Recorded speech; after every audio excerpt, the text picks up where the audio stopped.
Martin Luther King Jr. Day. It is January 19th, 2026, and time for your money market update. I am Miranda Alt. And I'm Andrew Smart. Thanks so much for watching. And it's important to note on a day like today that one of Martin Luther King Jr.'s most important initiatives was fair housing. And to this day, we have lots of documents that we have to sign anytime we're doing a listing, or even now our new buyer agency agreement absolutely. has policies and explicit language that we cannot discriminate against anyone for their race, their marital status, and a whole laundry list of protected classes. So important to remember his efforts in housing, and especially on a day like today. So enjoy your day off, and let's take a look at our McHenry County numbers for the last 7 days.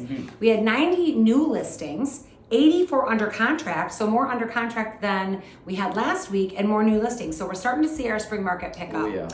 64 closed sales, 24 price changes, 0 expireds, and 30 currently on the private market. So while these numbers might be lagging a little bit to show the actual activity of what's coming for the spring market, we are definitely seeing, we are already very busy. I mean, man, yeah. You've been showing property like crazy. Yeah. I've been showing property, I've been taking listing appointments, and we've been extremely busy. So I definitely think that we are going to have a very, very busy 2026, lots of listings. I myself put a new home under contract this week, which is kind of crazy and unexpected, but that's what happens. The right house hits the market, and all of a sudden someone who wasn't even planning on moving is all of a sudden moving. And that happens frequently. Somebody will call me and say, Miranda, we were not thinking we were going to move, but this house just hit the market and I think we got to move. And then it's go time.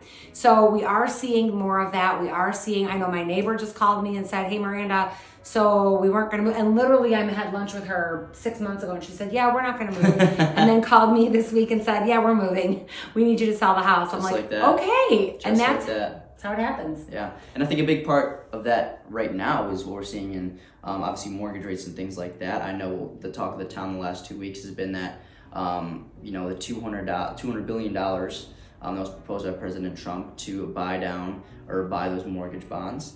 And that's a huge thing. Like we said last week, it was that wild card that's playing a huge role in the effect on those mortgage rates right now. And speculation that mortgage rates will come down. Yeah. Now, there are some questions if he can actually do that. So it's a policy that Trump advised last Friday. He had said, I want Freddie Mac and Fannie Mae to buy down the mortgage-backed securities. But there was then some backlash after that saying that he can't really do that and he might not have the funds to do that. So we'll have to see how that plays out. Also, some other policies that Trump has proposed is to have regulation against large companies buying single-family homes, and also against, what's the other thing that he was proposing? My brain is not working right now. Oh, if you want to take out a loan against your 401k, that you will not have any tax consequences to pulling out of your 401k to use it as a down payment. So that would help some people free up some cash. Yeah, I mean, that'd too. be pretty big. Yeah. That'd be pretty big. I know, for example, I will be giving up a very low interest rate on my current home. I'm currently at 2.175 for a 15-year, which is going to be tough to walk away from. But when the right house comes up, the right house comes up. Yeah, and I mean, to go. I think that's something we talked about, months ago, and we always have talked about. It's more so when is that right time for the person. Right. And I think, like we have talked about in the past, people have been waiting for those rates to fall back down to the 2s or the 3s, and the hopes and the wishes of that happening, but obviously it's not the case. And I think slowly, as the years keep going on, people are just accepting this is the reality and this is the norm.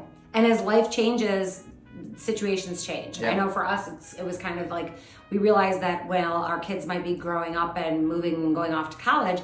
The likelihood of them coming back to live with us is pretty high. And when this house came to market, and we thought, wow, that house could be really great for us to live together for a long time if we needed. And so that's why we're deciding that it's time, and we're willing to give up our rate. And the rate that we're going to get, it's not that bad. It's not 2. But it's also not 9. So it's something that we can live with. And what it comes down to is, what's the monthly payment? And when I asked our trusted friend, Eric at Mortgage Capital Group, when I asked him what would my mortgage payment be, and when he told me, I actually was like, I can afford that. That's actually not that bad. And so that's what made us decide to get off the couch and decide that we were going to do it, and here we are. And that's what happens to a lot of people.